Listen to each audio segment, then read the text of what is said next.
Hi, I'm Mark Greer, Executive Director of the Akron Bicentennial, and in partnership with PBS Western Reserve, we're pleased to present the Forgotten History Forum series.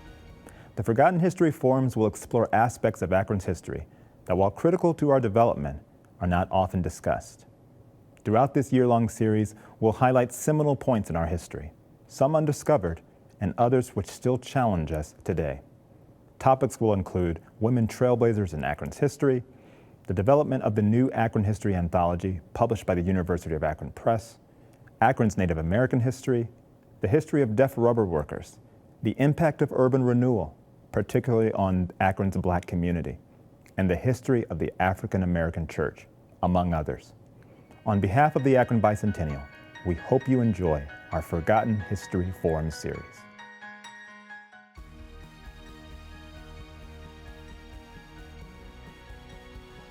We're really excited about this first Forgotten History Forum series with the Akron History president, Dave Lieberth, who you may have heard of if you lived here in Akron. But also, we're so happy that this forum is literally on the formation and the development of the Akron History Center. That is just 3 doors down here on South Main Street.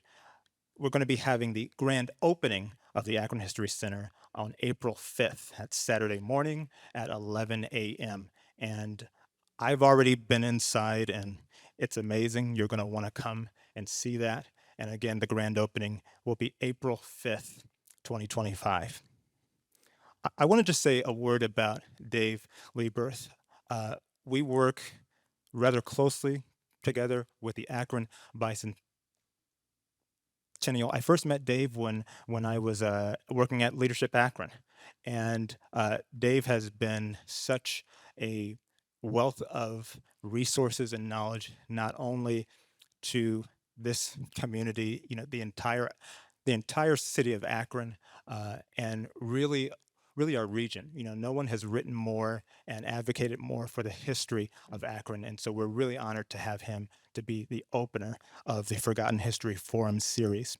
Just to say a few things more about Dave. Dave is also the executive secretary of the Akron Bicentennial Commission. Dave was also from 2002 to 2012. He was the deputy mayor of the city of Akron. He is chairman emeritus of the Summit County Historical Society and is a founder of the Leadership Akron program and chairs the Community Engagement Committee of Summa Health.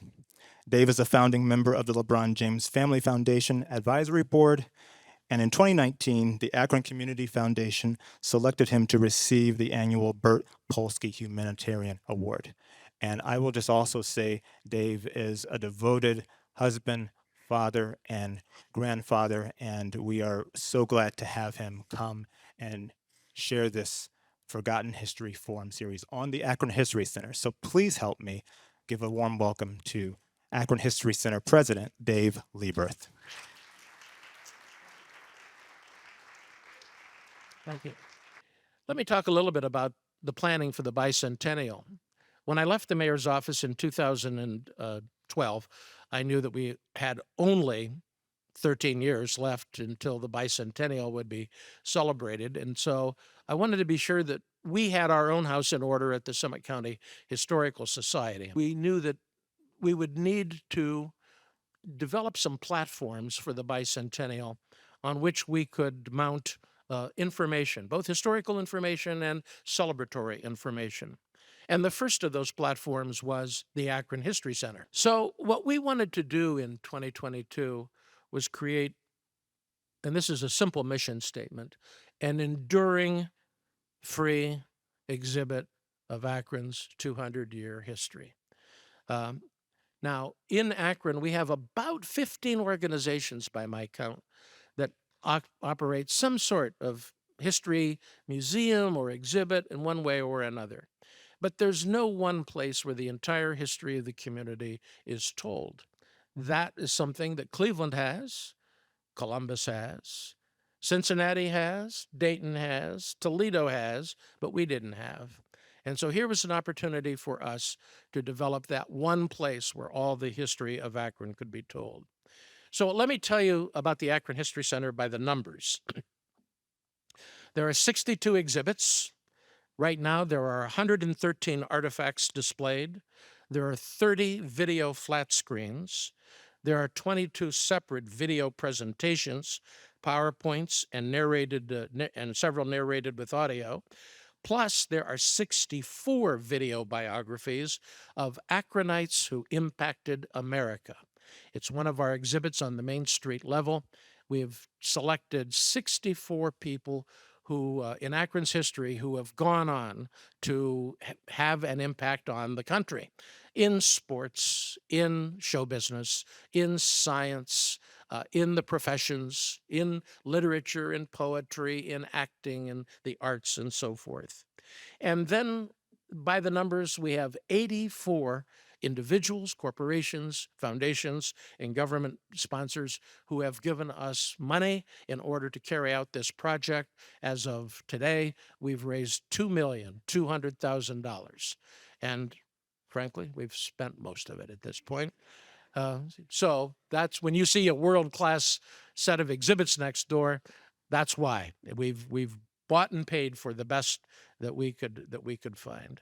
Let me go ahead and tell you what's in the museum so that I can give you a fast tour of what you're going to see. When I was a kid going to the Akron Zoo, I was always excited about the little natural history museum they had there because they had bones and they had, skeletons and animals and things. And I thought, is there something we can do to connect kids with their natural history? And in 1966, when I was working at the University of Akron as a college junior, I ran into Dr. Paul Wingard in the geography department, and he was up to his knees in muck at the excavation site of the Billows Funeral Home in Fairlawn. And in that hole, they found the skeleton of a juvenile mastodon. And so those bones have been at the university ever since.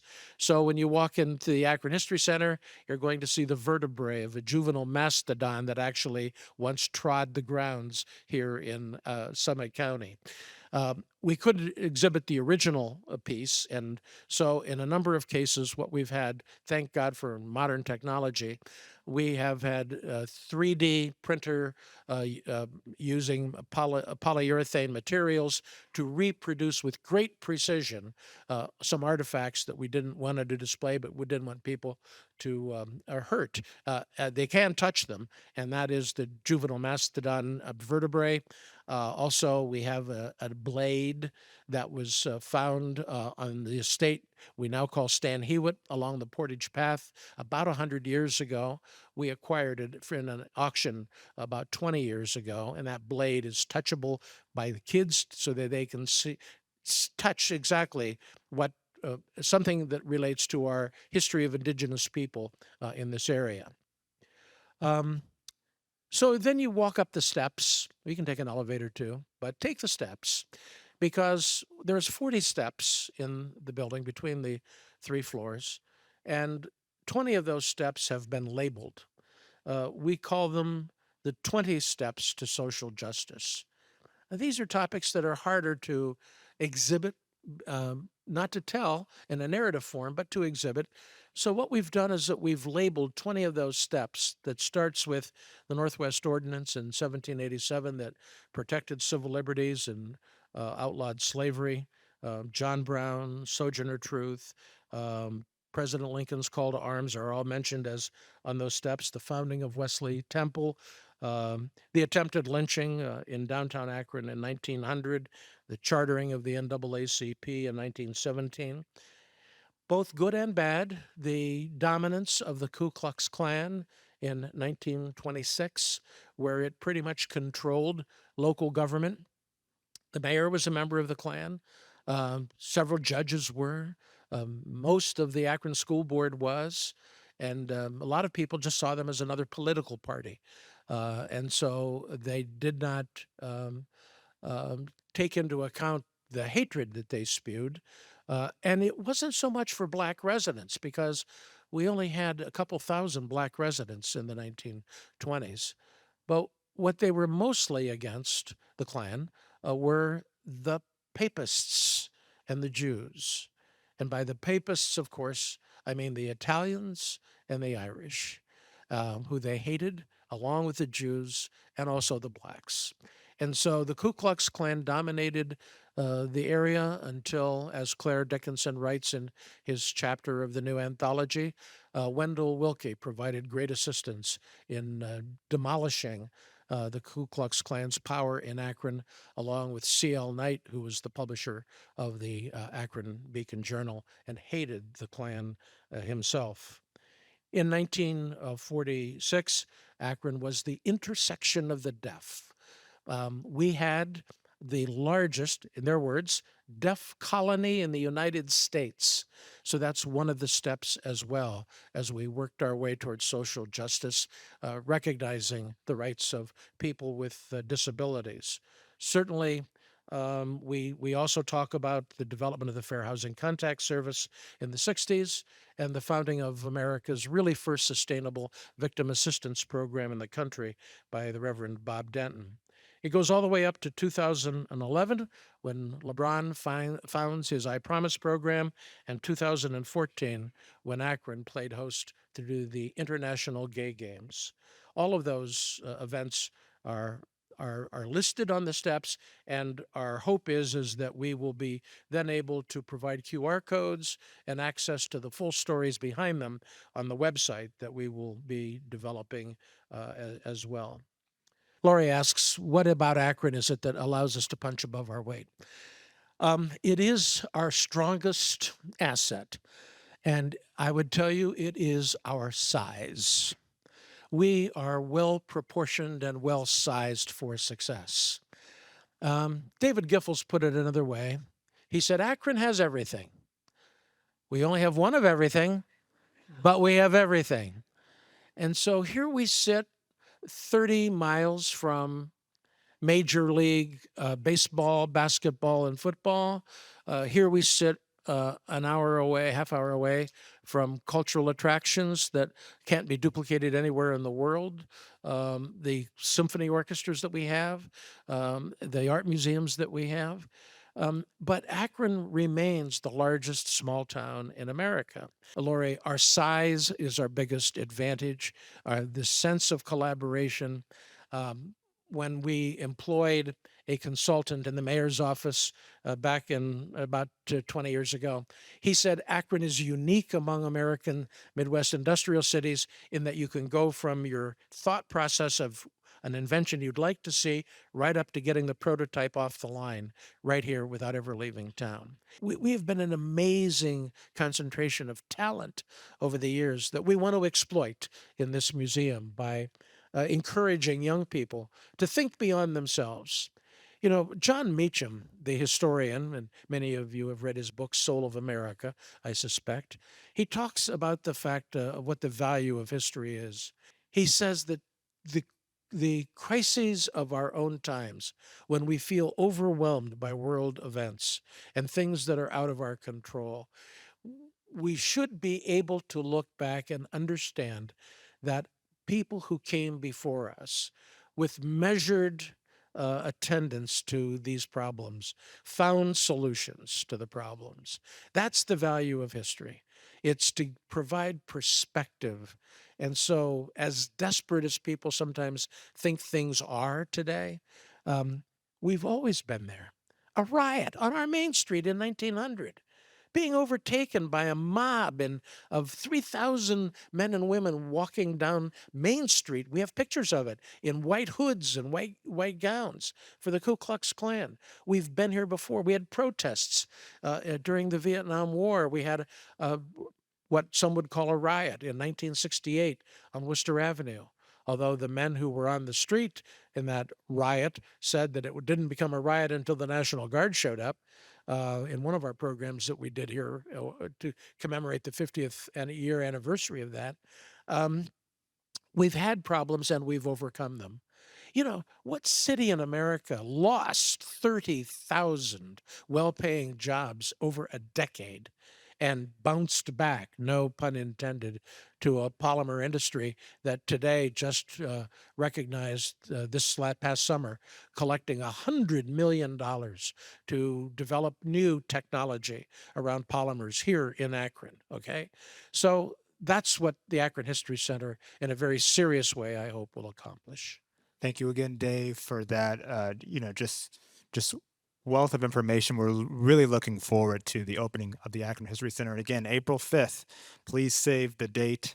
Saturday morning at 11. It's going to be a really a packed day, which will also include, by the way, the Akron Sakura Festival. And in the evening, just after sunset, we're going to have our Light the Locks Festival down here on the canal. I wanted to recognize, last but certainly not least, our small but mighty staff at Akron 200. Jacina Chapman, who was our operations manager here. Really thankful for her. And Rose Vance Grom in the back there, who is our historic research and program coordinator. Really happy with these two. I think it's Rose's third week, and I don't think we've scared her off yet. And it's Jacina's going into her third month, and I think I've almost scared her off, but thankfully they're still here. We're really grateful to have all of you here with us. We're looking forward to this entire series. Thank you for coming out. Thank you again to our signature sponsor, First Energy Foundation, and of course to PBS Western Reserve, our exclusive media partner. We look forward to seeing you throughout the year. Welcome to the Akron History Center. I'm Dave Lieberth, president of the Akron History Center, that is governed by a volunteer board of directors that has been at this for about 40 years. It was in 1983 that we first envisioned a single museum that would tell the history of Akron. And the time seemed to be right during this bicentennial year for us to open the Akron History Center and have that one place where 200 years of history is showcased. We have other museums in Akron, other historic houses, other examples of exhibits about single-purpose aspects of history, but this is the one place where all of Akron's history is kind of contained and told, and it's definitely a work in progress. On the lower level of the Akron History Center, where Akron begins, really, we start with what is underneath us, the Berea sandstone base, and examples of how it has been used in the construction of the city. Interestingly, there's a lot of wood behind me here in these panels, and wood used in the first floor. And the source of that wood is the Simon Perkins Stone Mansion and John Brown House. We had a storm there about 20 years ago, and we milled some of the lumber that came out of those trees that had been a century old. And that lumber is what we've used in creating these exhibits. So there's a real connection to the Perkins family here on this first floor. The floor of the museum contains a map that was hand-drawn by Charles Perkins, the canal engineer, and it shows the route of the Ohio and Erie Canal through downtown Akron and some of the streets of downtown Akron that have been long forgotten. We do profile the history of the Perkins family here. We talk about the founding of the city and how it came together, first as two Akrons and then later joined together. We feature John Brown here, Akron's most consequential citizen ever. He lived here from 1844 to 1854. We talk about in video his life in Akron and his assault on the armory at Harper's Ferry in 1859.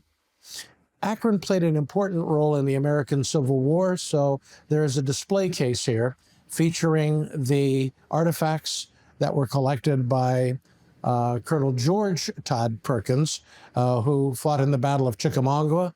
The rally stump that he brought back with him that actually has Union and Confederate bullets in the stump itself, along with other artifacts that explain how Akron provided men for the Union Army to fight the war against slavery. We have the maquette of the statue of Sojourner Truth created by Akron artist Woodrow Nash. she is sort of looking right at John Brown, who's on the wall across from her.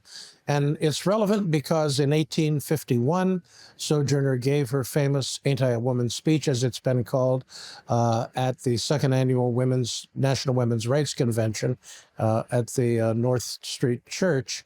And across the wall is the poster advertising an anti-slavery meeting and convention in Akron in 1844.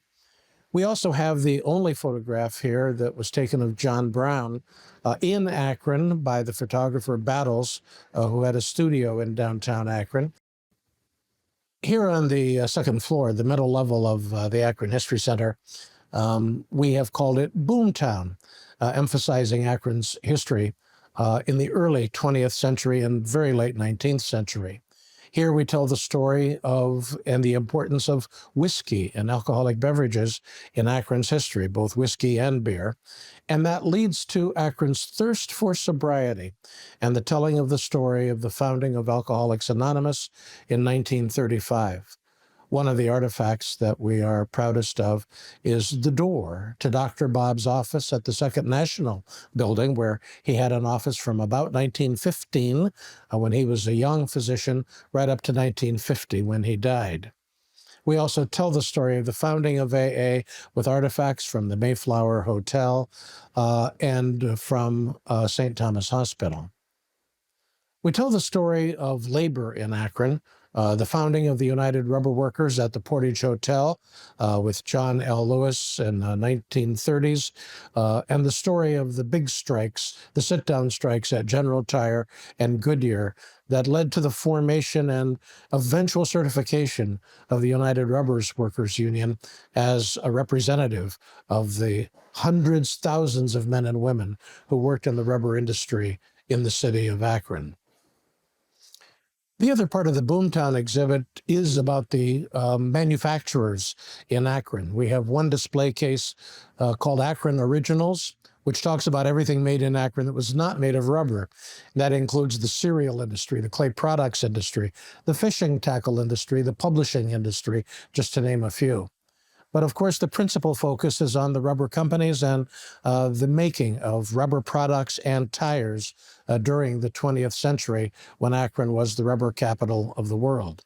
We have a display of tires that were made in Akron of all sorts, along with a lot of non-tire rubber products that Akron made by the millions and distributed throughout the 20th century in Akron.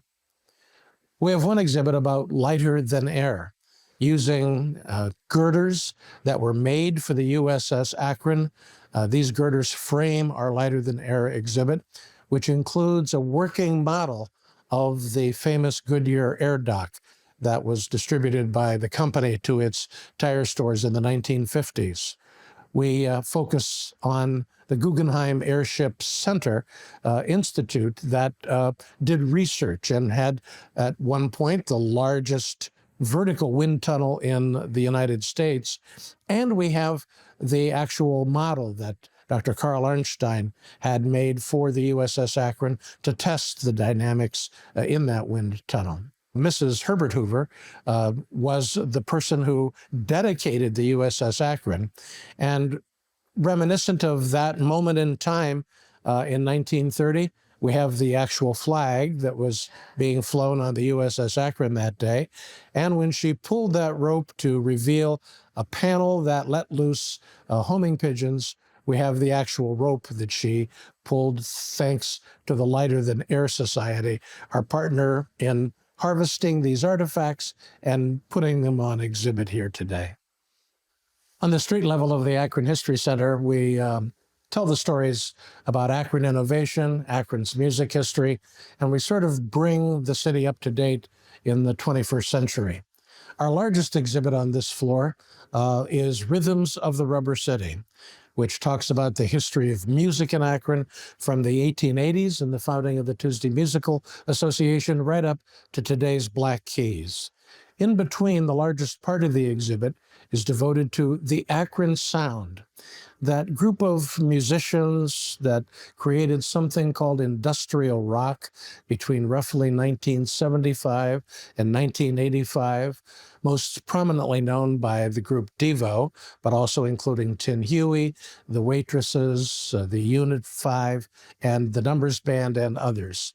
So we tell that story both in video and with a selection of artifacts that come from the Akron Sound Museum collection, which has been given to the Akron Summit County Public Library, one of our partners in the operation of the Akron History Center. In the Akron Innovation exhibit, we will talk about the start of Gojo Industries. And we have the actual first dispenser hand machined by Jerry Lippman, the founder of Gojo, and it's mounted right next to a 2025 version of a Purell dispenser, which continues that legacy all these years later. But kind of the star of the show in this level is Goodyear Tire and Rubber Company. We wanted to have on display a NASCAR tire made in Akron. And so we have one that kids can touch and feel and see right next to an interactive game on a screen that they can use to select a car, a racetrack, a weather condition, and a tire, and then race around the track to see how well that they do. And they can change the variables to determine if they can do better the next time. That's the Akron History Center, because history is happening every day, including today. We hope that you enjoyed this Forgotten History Forum and that you learned something new and exciting about Akron and the people who shaped it. If you're interested in watching more from this series or attending a future forum event, please visit akron200.org or pbswesternreserve.org.